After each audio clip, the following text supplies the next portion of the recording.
Drone आणि missile हल्ले निष्क्रिय ठरत असल्यामुळे पाकिस्तानात पुन्हा दहशतवादी हल्ला पाकिस्तान करण्याची शक्यता आहे। पाकचा लष्कर प्रमुख जनरल आसिफ मुनीर हा भारतामध्ये दहशतवादी हल्ल्यांचा कट रचू शकतो अशी एक शक्यता समोर येते। भारताच्या हवाई संरक्षण व्यवस्थेमध्ये वारंवार यश पाकिस्तानच्या हल्ल्यांना आलंय आणि त्यामुळे आता दहशतवादी हल्ल्याचा कट पाकिस्तान करू शकतं अशी एक शक्यता वर्तवली जाते। शिवाजी काळे आमचे प्रतिनिधी आपल्या सोबत आहेत। शिवाजी, एअर स्ट्राईक तर पाकिस्तानचा आपण निष्प्रभ ठरवलेला आहे। अक्षरशः ते पाकिस्तानचे ड्रोन होते, त्यांना खेळण्यातल्या ड्रोन पेक्षा सुद्धा भीषण अवस्थेत आपण सोडून दिलेलं आहे। मात्र आता त्यामुळे पाकिस्तान दहशतवादी हल्ला कोवर्ट अटॅक करू शकतो।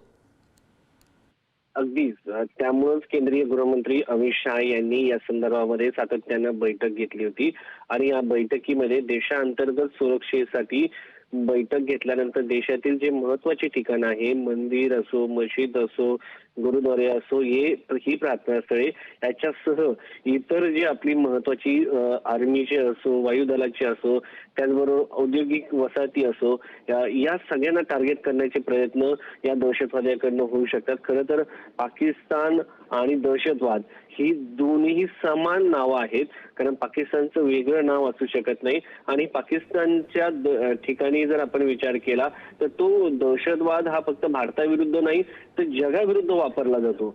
त्यामुळेच आपण जर पाहिलं तर मध्यंतरी अमेरिकेच्या एका पत्रकाराची हत्या झालेली, त्याचे कनेक्शन हे पाकिस्तानमध्ये आपण जी मस्जिद उद्ध्वस्त केली, खरं तर ती मस्जिद नव्हती, ती दहशतवादाचं केंद्र होतं, तिथं होतं। त्यामुळं अमेरिकेने देखील भारताला या सगळ्या गोष्टींमध्ये सपोर्ट करताना आपल्याला पाहायला मिळालं होतं की कारण तो अमेरिकेचा देखील दुश्मन होता आणि अमेरिका प्रत्येक त्यांच्या नागरिकांच्या हत्येचा बदला घेतो। त्याच पद्धतीने भारताने देखील नव्या भारतामध्ये पंतप्रधान नरेंद्र मोदी यांच्या काळामध्ये एकाही व्यक्तीचा मृत्यू पाकिस्तानकडनं झाला तर त्याचा बदला आपण 100 पटीने घेतो।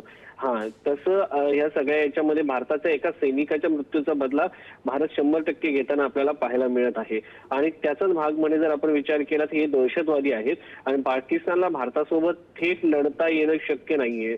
पाकिस्तान भारतासोबत बॅटल फील्डवरती लढाई करू शकत नाही, त्यामुळं पाकिस्तान अशा पद्धतीने दहशतवाद्यांचा वापर करताना पाहायला मिळतो।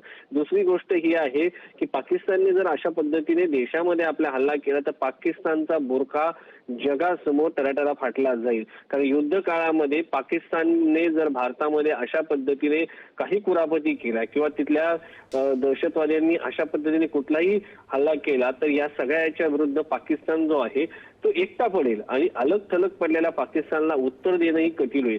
पण मात्र पाकिस्तानला कोणतेही युद्धाचे नियम नाहीयेत, पाकिस्तानला मैत्रीही कळत नाही। सातत्यानं भारताने आतापर्यंत जे पाकिस्तानशी करार केले ते म्हणजे मोस्ट फेवर नेशन पासून असो, समझोता एक्सप्रेस असो, स्वतः अटल बिहारी वाजपेयी गेले, क्रिकेटचे सामने युपीए काळामध्ये भरवले गेले, सगळं करून बघितलं भारताने। तिथल्या संगीतकारांना स्थान दिलं, तिथल्या कलाकारांना स्थान दिलं, मैत्रीचे हात सतत पुढे करत गेलो आपण। मात्र पाकिस्तानी एक हात आपल्याशी करत असताना एका हातामध्ये खंजीर खुपसला, हातात खंजीर ठेवला आणि तो भारताच्या विरुद्ध सातत्यानं मारण्याचा प्रयत्न केला।